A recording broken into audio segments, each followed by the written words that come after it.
وبلغنا رسوله الأمين والكريم أما بعد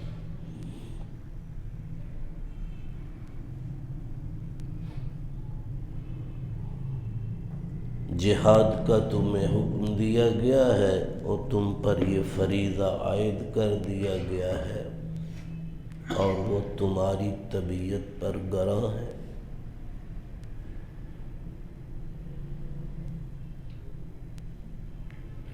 ہو سکتا ہے کسی چیز کو تم ناپسند کرتے ہو وہی تمہارے حق میں بہتر ہو، اور یہ بھی عین ممکن ہے کہ تم کسی چیز کو بڑا دل سے چاہتے ہو لیکن حقیقت میں وہ تمہارے حق میں بری ہو۔ اس حقیقت کو اللہ جانتے ہیں، تم نہیں جانتے۔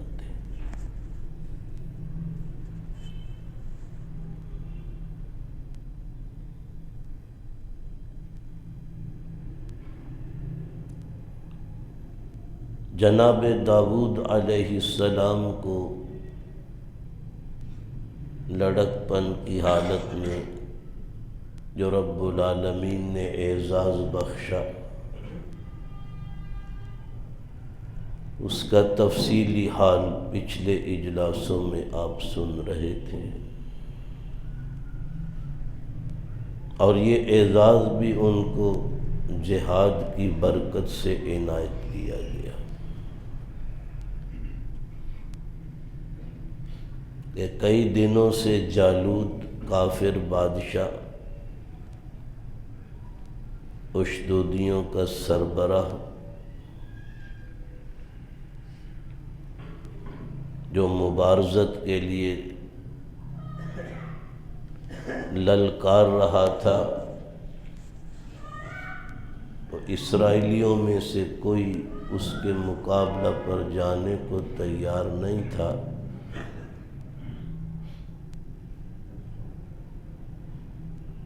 داؤد علیہ السلام جو ایک لڑکے تھے، جب میدان میں پہنچے تو یہ سارا منظر دیکھ کر حیرت زدہ ہوئے کہ کوئی آگے بڑھنے کی جرأت نہیں کرتا۔ طالوت بادشاہ سے اجازت مانگی، انہوں نے کہا لڑکا ہے، یہ کیسے لڑے گا، یہ تو پورا دشمن جو ہے لوہے میں غرق۔ تفصیلات پچھلے اجلاسوں میں عرض کر چکا ہوں، لیکن اللہ نے انہی کے ہاتھوں اس کی موت لکھی تھی، سو مارا گیا، ان کو شکست فاش ہوئی، اللہ نے بنی اسرائیل کو فتح یاب کیا۔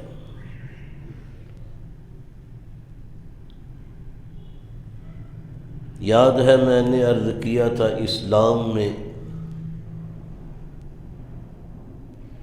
جنگ کی دو قسمیں ہیں، ایک قتال ہجومی، ایک قتال دفاعی۔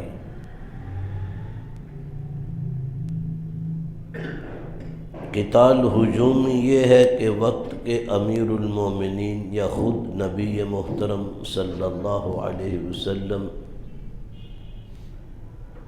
ایک لشکر کو تشکیل فرما کر کسی کو ذمہ دار بنا کر اس لشکر کا آپ کسی محاذ پر ارسال فرما دیں صلی اللہ علیہ وسلم یا وقت کے امیر المومنین۔ اب جہاد صرف ان لوگوں پر فرض ہے جن کو بھیجا گیا ہے۔ یہ قتال ہجومی ہے۔ دوسری قسم ہے قتال دفاعی، کہ کافروں نے کسی مسلمانوں کے ملک پر یا بستی پر حملہ کر دیا ہے۔ اب یہ نہیں دیکھا جائے گا کہ اس کے دفاع کے لیے کس کو بھیجیں کس کو نہ بھیجیں، سب پر جہاد فرض ہو جائے گا۔ مرد ہیں، عورتیں ہیں، بچے ہیں، بوڑھے ہیں، جوان ہیں، سب پر جہاد فرض ہے۔ جو کچھ کوئی کر سکتا ہے وہ اپنی ذمہ داری پوری کرے۔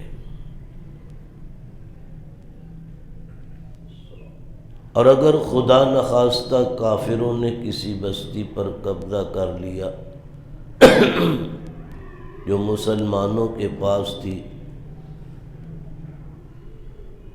فقہا نے لکھا چاہے ایک دن اس بستی پر مسلمانوں کی حکومت رہی ہو، ایک دن اسلامی ریاست کا حصہ بنی، ایک دن صرف، اور کافروں نے اس کو چھین لیا، پوری دنیا کے مسلمان اس وقت تک گناہ گار ہیں جب تک وہ واپس نہ لے۔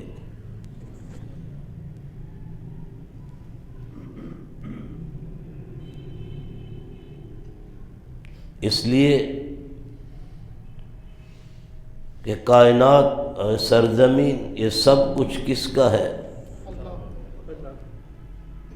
مخلوق کس کی ہے؟ اور اس پر فرما روائی کا حق بھی صرف اللہ کو ہے۔ الا لہ الخلق والامر، الا حرف تنبیہ، مخاطب کو چوکنا کرنے کے لیے بولا جاتا ہے لغت عرب میں۔ الا، ہم کیا کہ ارے کان کھول کے سنو، ہمارے اردو کے محاورے میں اس کا مفہوم یہ ہے، کان کھول کے سنو۔ ایک ہوتا ہے محبت اور پیار سے، ارے میری بات سن، یہ لہجہ الگ معنی متعین کرتا ہے۔ اے کان کھول کے سن، یہ لہجہ الگ مفہوم متعین کرتا ہے۔ اللہ ڈانٹ کر، خبردار کان کھول کے سنو، ساری مخلوق کس کی ہے؟ اور اس پر فرما برائی و حکمرانی کا کر چلانے کا حق بھی اسی کو ہے۔ لہ الخلق والامر، جو مالک ہے سب کچھ کا، ذرے ذرے کا کریٹر بھی ہے، مالک بھی ہے، تو مالک کو اپنی ملک میں تصرف کے لیے ہر طرح کے اختیارات حاصل ہیں، کیونکہ مالک ہے۔ مالک، یہ جو آپ پڑھتے ہیں بار بار اپنی ہر رکعت میں، مالک یوم الدین، بدلے کے دن کا کیا ہے؟ تو بھائی مالک کو اختیار ہے۔ ساری زندگی نیکیوں میں گزاری، کسی ایک گناہ پر گرفت کر کے چاہے جہنم برد کرنا کوئی پوچھ سکتا ہے؟ کوئی نہیں پوچھ سکتا۔ اور کسی معمولی نیکی پر زندگی بھر کے سارے گناہوں کو نظر انداز کر کے اسے جنت میں بھیج دے، کوئی پوچھ سکتا؟ مالک ہے، مالک کو اختیار ہے۔ لیکن اس نے اتنا کہنے سے پہلے، مالک یوم الدین کہنے سے پہلے کیا کہا تھا؟ جی وہ حنظلہ بول یار کی، الرحمن الرحیم، یہ پہلے کہا ہے۔ مالک یوم الدین اللہ نے بعد میں فرمایا۔ سنو، وہ انتہائی مہربان ہے۔ علماء کہتے ہیں الرحمن اس دنیا میں سب کے لیے ہے، اپنے پرائے کی تمیز کیے بغیر سب کو اپنے دسترخوان نعمت پر بٹھا کے کھلاتا ہے۔ بری خوان یغما چے دشمن چے دوست، اللہ اپنے پرائے کا امتیاز نہیں کرتے، دنیا کے مال سے، نعمتوں سے سب کو بہرور فرماتے۔